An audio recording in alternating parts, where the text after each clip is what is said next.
Brand inconsistency is more than a visual problem, and if you continue to think that the solution resides in new colors or fresh fonts or a new set of logos, then you will continue to lose sales. Your brand isn't lacking consistency or cohesion because you're bad at design. Your brand has either one or all three of these brand gaps, and that's what's holding you back. Honestly, I bet you think it's the third gap, but I'm gonna leave that to the end because I think you're wrong. These three gaps are why you lose sales and why your brand honestly drives you crazy. And in the next few minutes, I'm going to lay out each gap, a way to fix it, and get you back to selling and feeling cohesive. At the heart of all three of these gaps is a lack of trust. And when we have any sort of confusion or any sort of hesitancy in the buyer's journey or customer journey, that creates friction. And it's that friction that slows down the buying journey and ultimately leads to a lack of sales, inconsistent sales, or just really slow sales. The first inconsistency gap is found in your voice. And this idea goes way beyond just copy. Think of it like your brand now has multiple personalities that are all at odds with each other. Voice is often the primary way online businesses like yours and like mine create connection and relationship with our audience. And so when we sound like super witty and snarky on Instagram, but then really cold and corporate and AI in our emails, that inconsistency makes people kind of say, hold on. What are we? It creates this moment of hesitancy in the brand. And that hesitancy means that we're losing connection and likability, and we all know what happens when people don't like us. If you were to ask one of the copywriters in my creative agency what exactly this means, they're gonna call it voice dysregulation. And if you were to ask me, I would call it Dr. Jekyll, Mr. Hyde. Or is it Mr. Hyde and Dr. Jekyll? I can never remember. But regardless, when this goes unchecked, it leads to massive trust issues. And if you've never thought about this before, then there you go. That's your first step in fixing this. Just be on the lookout for any sort of inconsistency and just try and show up as authentically as possible at all times. Or this could be rooted to something deeper like imposter syndrome or just lack of confidence. This you can start implementing right away. Stop using AI so much. I know it's the coolest thing since sliced bread and everyone's doing it, but we need to stop because we can tell, I can tell when you posted something that you were really passionate about and you just got really revved up and you just posted the thing, and then I can tell the pieces that you had AI right because you needed to check a box. If I can tell, your audience can tell, and again, it just leads to this like, what's real, what's not within this brand. Second fix, if you're working with a team on your content or they're producing content on your behalf, then take the time to actually sit down and write out a doc that is going to outline your voice, outline your messaging, all those things. Again, not AI. I want you to actually sit down at a computer or voice note this. I don't care, but I want you to write down things like how you normally address your audience. How do you say hello, goodbye? Is it hi fam, queens, whatever. I want you to write down any sort of analogies, metaphors, examples that you like to commonly use or that you found have really like resonated with your audience. And it can be anything else that just is going to be relevant to how people will essentially impersonate you. Cursing, do you say a lot? Do you laugh? I like to make a lot of like movie and TV references because I can't help myself. If you love gifs, no gifs, just insert all of those types of helpful tips and tricks and ways to basically impersonate you. And then finally, don't force it. If you're not normally this edgy, sassy, cursing New Yorker, then don't try to be that if that's not who you are. I want you to just embrace yourself. And I know that can be really hard when a camera is pointed at you or you're trying to type something for an email that's going to send out to thousands of people. But it's helpful sometimes to think about like, you're FaceTiming a friend or you're writing a voice note or writing a text message to, your mom, or how would you explain this to your tech-adverse grandma? Like, I just want you to, whatever frame of mind you need to get in so that you can just stop treating all of your social media content like a popularity contest and start treating it like a business objective. Next up is a really big one in terms of inconsistencies that lead to a lack of trust and therefore a lack of sales in our business. And that is a lack of like core promise or experience in our business. Essentially, you don't have a backbone. This is a really big deal because if we don't have a why in our business, a why they should care, why we help them, how we go about it, a unique perspective, if we don't have any of that and we're not connecting with our audience in those ways, then we instantly become irrelevant to them. All my years of owning a digital creative agency and being a designer and working with 6-7-figure coaches and online founders, I have found this one to be especially tricky because as online business owners, we have this double-edged sword. We get to be evolving very publicly, but also very rapidly.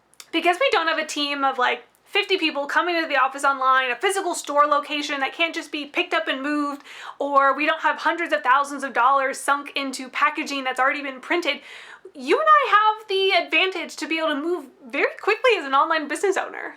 But here's the rub. If we're constantly chasing trends, pivoting niches, rebranding via Canva without actually fully committing and ensuring that our audience understands why they should care and how we actually help them, then we're going to lose our audience and honestly, we're going to kind of lose ourselves. Personally, I like to think about all of this like a spine or a backbone or a through line. It's something that becomes dependable and therefore trustworthy. So this could be a governing philosophy, a custom or signature framework that you own.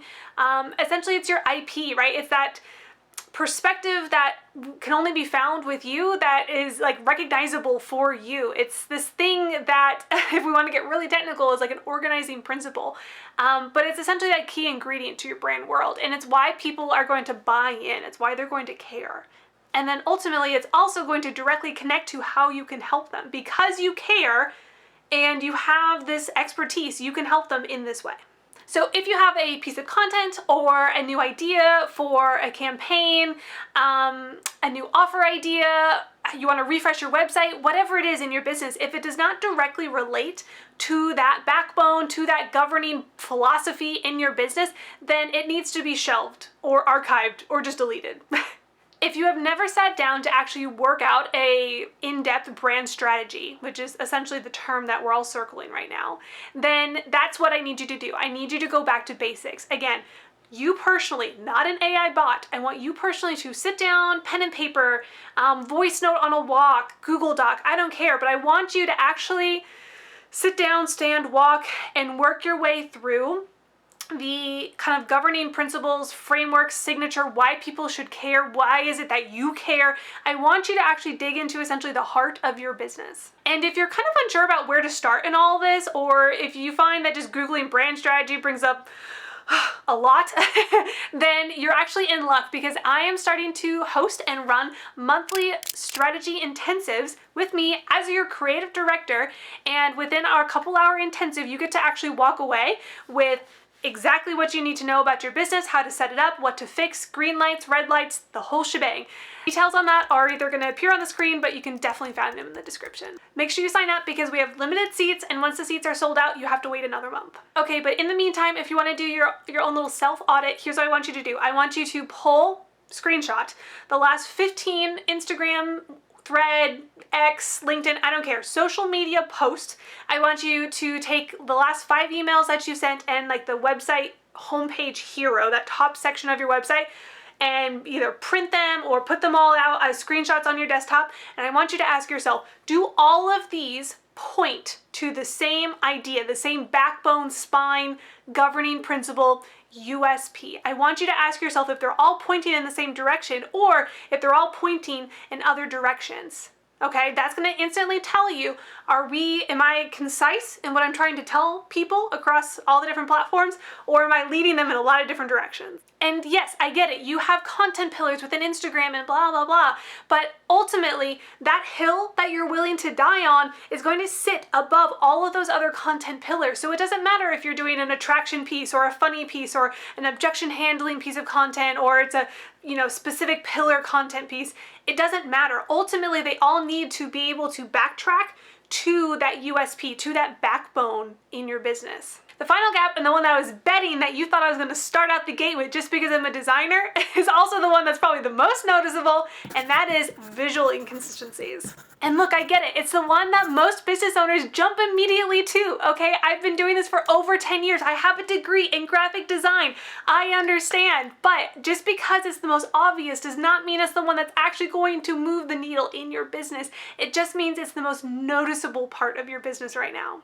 And that is why I've left it for last, because it's still important and it's worth talking about in this video, but there are 2 other strategies that I want you to look at first because those get forgotten. So visually, if your brand is a patchwork of inspiration from Pinterest or inspiration from your competition, or if it's Canva templates or little Etsy swipe files, it's a Franken brand, it's a patchwork quilt of randomness. All of that, again, is going to look kind of unprofessional. Not kind of, it's going to look very unprofessional. And when we look unprofessional, people are going to think to themselves, why would I spend my money with this person? Why would I give them my hard-earned money when they look like that? I know, it's really judgmental, but at the end of the day, if there's anything that degree in 4 years and a lot of money taught me, it's that regardless of what we're told in Sunday school, we do in fact judge books by their covers.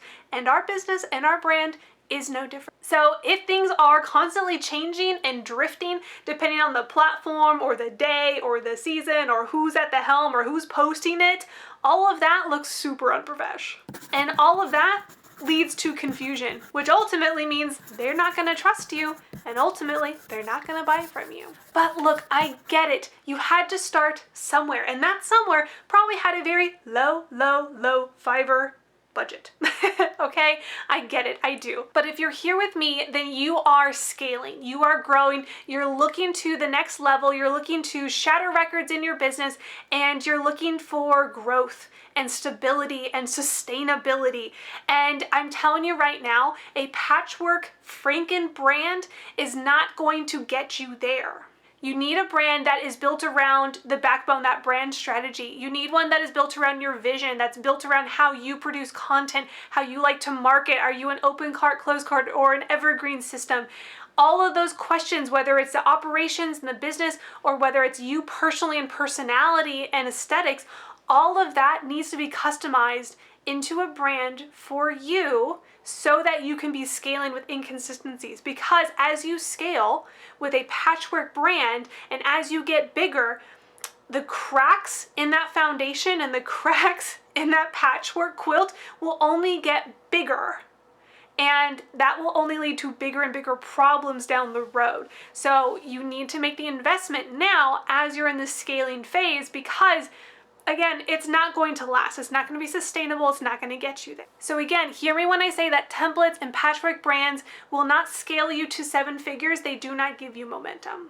Because when a warm lead loves your Instagram but then clicks on a icky 2016 cringe website, they're going to question you, and therefore they will not buy from you. Your visuals and your brand across every platform that your audience is going to touch and going to experience at different times needs to all be pointing them in the same direction. It needs to be pointing them towards, right, that governing philosophy, that framework, that hill that you're willing to die on. And ultimately, it's eliciting a very specific response out of them, a response and an emotion that you have the honor and the joy of curating. So you might be thinking, okay, that's a lot to be fixing, that's a lot to be tweaking. Again, I know, it's my job. But the easiest way to go about tweaking all of that is to do it in one big refresh, one big sweep, one big rebrand. Remember that all these gaps, all these inconsistencies are looking to solve one major problem, and that is a lack of trust, which ultimately is directly tied to sales. So when our brand doesn't feel consistent or cohesive, it's easy to jump straight to colors and fonts and the pretty stuff, right? The visual, the aesthetics. But I want you to remember that there is also a voice, right? A Dr. Jekyll, Mr. Hyde situation to consider. There's also a backbone and a governing philosophy USP element to also be considering before we start looking at and jumping straight to the conclusion of visuals. But then again, it could be all three. You could be having a catastrophic meltdown in all of them, and that's okay. So you need to ask yourself, does your brand feel rooted in you and your voice and personality? Does your brand have a prominent or core philosophy or backbone? And does your brand have visual cohesion that feels really familiar to your audience and really easy for you to upkeep? So now that we've identified the gaps, voice, promise, or visuals, so I want you to ask yourself a question. Which of these is the biggest headache right now? And if you're excited to learn how to actually leverage and harness design as a conversion tool, you're going to love my next video, so keep on watching. Because if you're actually serious about building a brand that will sell and is sustainable for you as a business owner, then you are in the right place.